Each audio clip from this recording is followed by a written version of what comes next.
et qui a 5 sous ces portiques étaient couchés en grand nombre des malades, des aveugles, des boiteux, des paralytiques qui attendaient le mouvement de l'eau. Quand un ange descendait de temps en temps dans la piscine et agitait l'eau, et celui qui descendait le premier, après que l'eau avait été agitée, était guéri, quelle que fût sa maladie. Là se trouvait un homme malade depuis 38 ans. Jésus, l'ayant vu coucher, et sachant qu'il était malade depuis longtemps, lui dit, « Veux-tu être guéri ?» Le malade lui répondit, « Seigneur, je n'ai personne pour me jeter dans la piscine quand l'eau est agitée. Et pendant que j'y vais, un autre descend avant moi. Lève-toi, lui dit Jésus, prends ton lit et marche. » Aussitôt, cet homme fut guéri, il prit son lit et marcha. Amen. Bien-aimés, asseyez-vous. Dans ce titre-là, nous sortons quelques notes dedans qui sont très intéressantes. Dans cette partie que nous voyons, avant que Jésus n'arrive à Bethesda, dans cette piscine qui s'agitait, et que les anges, quand un ange entrait dans l'eau, celui qui tombait le premier, la Bible dit quoi? Il précise bien, celui qui tombait le premier, Matthieu 11, verset 12 dit, depuis le temps de Jean-Baptiste, le royaume des cieux appartient aux violents. Et ce sont les violents qui s'en emparent. Bien aimé, je voudrais te dire une chose. Tu peux être dans une présence de Dieu, mais tu es un observateur. Ça pique à gauche, tu regardes. Ça pique à droite, tu regardes. Comment tu te concentres sur toi? Comment tu vas recevoir ta délivrance? Alléluia. Les temps sont mauvais. Tu dois être celui-là qui est le premier à chercher, à mettre Dieu à l'épreuve. Que Seigneur, si tu es ici, je veux être touché. Si tu es sorti de chez toi jusqu'à arriver ici, ça veut dire que tu veux une délivrance. Néanmoins, si tu es venu sortir les gens pour partir. Mais si tu es venu chercher une délivrance, je pense que la meilleure prière à faire, c'est de dire, Seigneur, si tu es là, je veux voir ta main. Mais si tu n'es pas là, laisse-moi sortir comme je suis venu. Ça, c'est la meilleure prière. Je te recommande, même à ceux qui sont en direct, qui me suivent, des milliers qui sont connectés, peu importe là où tu t'invites, tu dois faire cette prière avant de t'asseoir. Tu dis, Seigneur, si tu es là, je veux te voir. Mais si tu n'es pas là, couvre-moi de ton sang. Je sors d'ici sans que rien me touche. Alléluia. Et tu sortiras comme tu es venu, même si le pasteur est sorcier, n'importe comment. Tu sortiras comme tu es venu. Parce que tu as invoqué le nom de Dieu et tu as appelé son sang de te couvrir. Mais la Bible dit dans ce texte que le premier qui tombait dans l'eau était agité. Et dès que l'eau était agitée, le premier qui tombait était guéri. Amen. Il y a ceux qui sont là, ils savent que c'est une soirée de prière. Mais ils ont sorti le travail malgré l'heure. Ils ont couru pour venir. Tu penses que comme tu as traversé cette porte, tu vas rentrer comme tu es venu? Non. La gloire de Dieu est déjà là. La présence de Dieu est déjà là. Alléluia. La Bible dit que le premier qui tombait était quoi? Était guéri. Alors ce soir, il y a des gens que Dieu a choisi pour guérir, pour le guérir ce soir définitivement. Mais il y avait un qui n'arrivait même pas à entrer dans l'eau, mais il avait la volonté. Mais Jésus s'approche de lui depuis 38 ans. Il lui dit, maintenant, qu'est-ce que tu fais là? Qu'est-ce que tu veux que je fasse pour toi?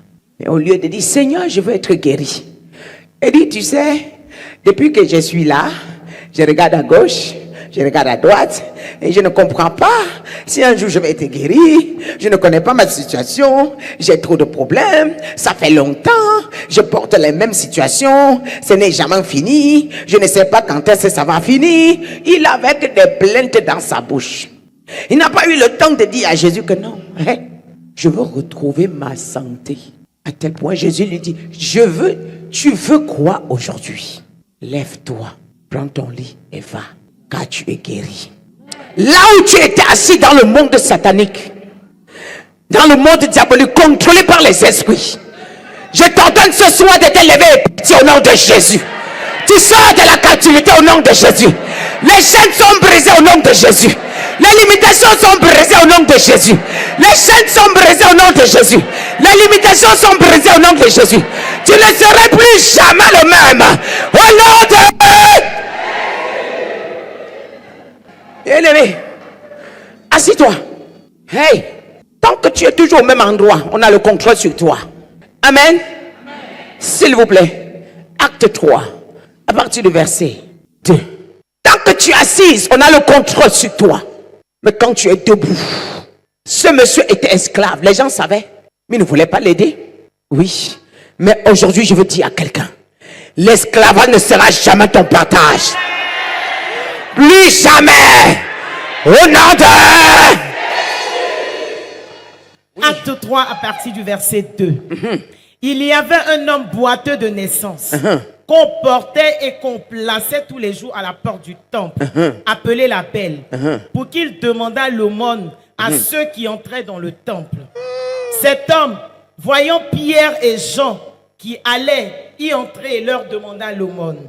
Pierre, de même que Jean, fixa les yeux sur lui et dit, « Regarde-nous. » Il les regardait attentivement, s'attendant à recevoir d'eux quelque chose. Alors Pierre dit, « Je n'ai ni or ni argent, mais ce que j'ai, je te le donne au nom de Jésus-Christ de Nazareth. Lève-toi et marche. » Et le prenant par la main droite, il le fit lever. Au même instant, ses pieds et ses chevilles devinrent fermes. Amen. Amen. Écoutez, cet homme, on le portait pour aller au lieu de la prière, dans le temple de prière. Et dans le temple de prière, là, pour entrer, on le laisse dehors. Normalement, la prière est faite pour les malades ou pour les hommes qui sont en santé. Comment quelqu'un peut être malade, on vient le laisser dehors, vous entrez prier et vous le sortez pendant qu'il reçoit l'argent, il récupère l'argent, vous venez prendre son argent, vous partez avec parce qu'il ne peut pas se défendre. Amen. Assis-toi. Normalement, quand on dit un temple, c'est fait pour les malades. Jésus dit, je ne suis pas venu pour ceux qui sont ententés, mais je suis venu pour les malades. Mais nous voyons dans ce temple-là, quelqu'un est malade. On le prend, on dit qu'on est en train de l'aider. Il y a le genre d'aide que tu n'as pas besoin. Amen. Celui qui t'aide à mourir, ce n'est pas une bonne aide. Celui qui t'aide à rester esclave, ce n'est pas une bonne aide. Alléluia. Celui qui t'aide en te donnant tous les jours sans jamais te montrer comment tu peux aussi pécher, ce n'est pas une aide. La Bible dit, hey, l'homme qui était couché 38 ans, qui est venu? C'est Jésus. Non, c'est Jésus. Quand Jésus s'amena, il lui dit, lève-toi et marche. Ah, je voulais te dire, il y a aussi des situations que c'est le maître lui-même qui se déplace pour intervenir. Ça veut dire que tu es un être mis à part. Tu es une personne mise à part. Parce que celui qui porte une onction fort, celui qui doit impacter ses générations, celui qui doit impacter sa nation, est celui-là qui reçoit tout droit du Père.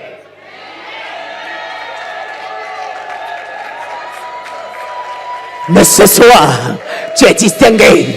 Mais ce soir, tu es distingué. Ce soir, le maître te tient la main ce soir. Le maître te tient la main ce soir. Au nom de... Et je voudrais encore te rappeler une chose. On dit qu'il y avait beaucoup de malades, mais il y a une seule personne qui a remarqué Jésus. Si Jésus s'est dirigé vers celui-là, ça veut dire qu'il avait l'attention vers le maître. Ça veut dire qu'il a vu venir. Il y a beaucoup qui sont malades, mais quand ils voient le Seigneur, ils ne connaissent pas le Seigneur. La Bible dit que mes brebis entendent ma voix. Et ils me connaissent. Et ils me suivent.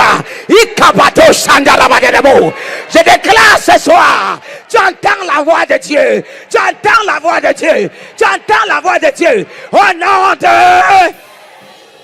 Hey, on peut chercher le Seigneur sans connaître sa voix.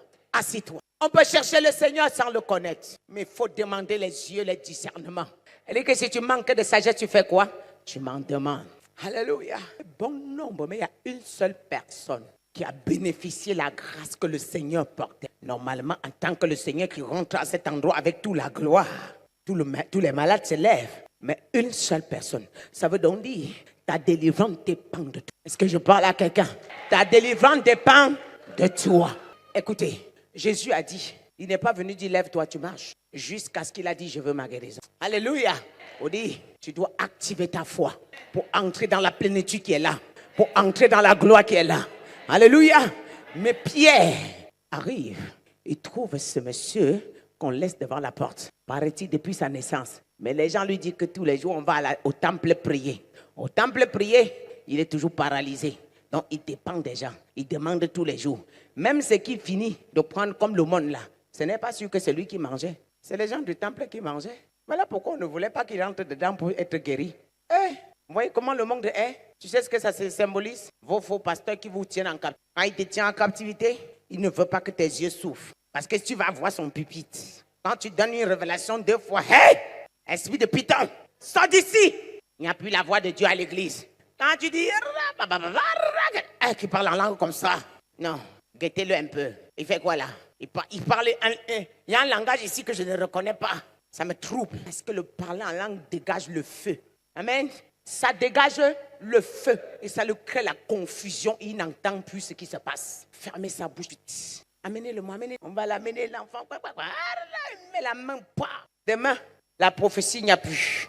Le parler en langue, c'est compliqué. Tu n'entends plus. Tu ne vois plus. Lorsque quelqu'un veut te tenir en captivité, il te voile d'abord. Car lorsque les yeux sont voilés, tout le corps est malade. Alléluia. Cet aveugle-là, c'est paraît-il, a été en même temps aveugle, il ne voyait pas, il n'entendait pas. Il cherchait. Quand même un jour, Dieu a permis. Il a vu Pierre et Paul et Jean. Il a dit, fixe-moi. Pendant que tu me fixes, nos yeux vont se croiser. Parce que c'est le monde spirituel. Le dehors, la nuit n'est pas réservé aux sorciers. C'est réservé aux hommes des esprits. Oui, tu sors la nuit, toi, moi, je sors la nuit, on se rencontre. Mais c'est toi qui fuis. Tous les jours, vous êtes dans les maisons des gens. Minuit pile, vous êtes dans les maisons des gens. Les gens ne dorment pas. Mais moi, quand tu viens là, tu me croises chez mes brebis. Tu me croises chez mes enfants. Tu me croises dans la maison de mon père. Et on combat. On voit celui qui va dominer qui. Puis il a dit, regarde-moi. Parce que tu vois, comme les démons. Vous voyez des films où on empoisonne avec les yeux. On envoûte avec les yeux. Ils ont copié chez Dieu. Si je peux te regarder, tu es délivré. Il faut savoir que le sorcier aussi, il peut te regarder. Il t'envoûte. Et maintenant, tu viens avec tes yeux, je viens avec mes yeux. On se regarde. 2 minutes, tu baisses tes yeux. Tu me dis ici, pourquoi tu baisses tes yeux? Il y a trop le feu. Bien aimé, les yeux là, ce sont les mitrailleurs. Puis il a dit quoi? Fixe-moi. Il a dit quoi? Fixe-moi. Parce qu'il savait que par ses yeux, le feu sort. Et ça touche ses yeux. Et de ses yeux, ça illumine son corps. Aujourd'hui, pendant que tu me regardes, là où on avait paralysé dans ta vie, ça se redresse. Ça se redresse. Ça se redresse. Ça se redresse. Au nom de... Qui a dit, tu vas rester paralysé. C'est terminé. Et il a continué en disant, quand il a dit fixe-moi, il dit quoi? Je n'ai pas l'or à te donner, je n'ai ni argent à... Arrêtez-moi les gens qui vous promettent, dans 10 ans tu auras des millions, dans 5 ans. Non, non, non, manifeste le Christ. Manifeste le Christ. Si tu manifestes le Christ, il vient avec la gloire. Et quand il rentre avec la gloire, il sait où t'élever. Il connaît quoi toucher dans ta vie. Il sait où redresser. Il connaît là où tu as mal. Il connaît les infirmités. Il connaît la cause de ton problème. Manifeste le Christ. Je n'ai rien à te donner, mais je te donne le Christ.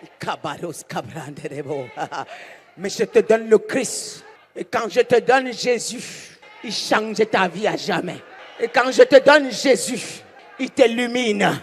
Et quand je te donne Jésus, il va traiter la cause par les effets. Parce qu'avant que tu ne sois là où tu es, tu travailles, tu ne vois pas ton argent. Tu as eu les beaux enfants. Ils avaient des sociétés, tout est à terre. C'est parce que ce que tu priais n'était pas le vrai Dieu. Si tu pries le vrai Dieu, que ton enfant soit là ou pas, tu vas voir les fruits d'abord. Et ton Dieu ira lui dire, suis ta maman. Suis ta maman. Ce n'est pas avec la bagarre. Car le Saint-Esprit est palpable. Il parle. Il agit. Il se manifeste.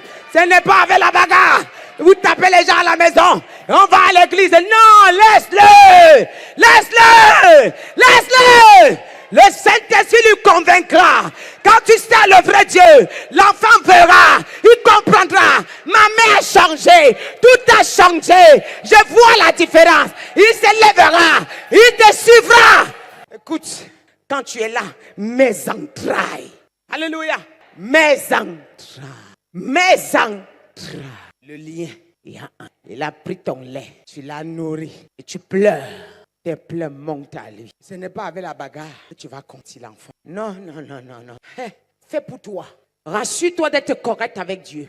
Si tu es correct, ta droiture sortira la chicotte derrière l'enfant. Amen. Ta droiture fera quoi? Sortira la chicotte devant Dieu. Et l'enfant va dire, maman, je te demande pardon. Je m'étais trompé. Je ne savais pas. Je ne comprenais même pas ce qui m'arrivait. Et tu vas dire, mon fils, viens. C'était les esprits. Maintenant, le retrouvaille. Alléluia.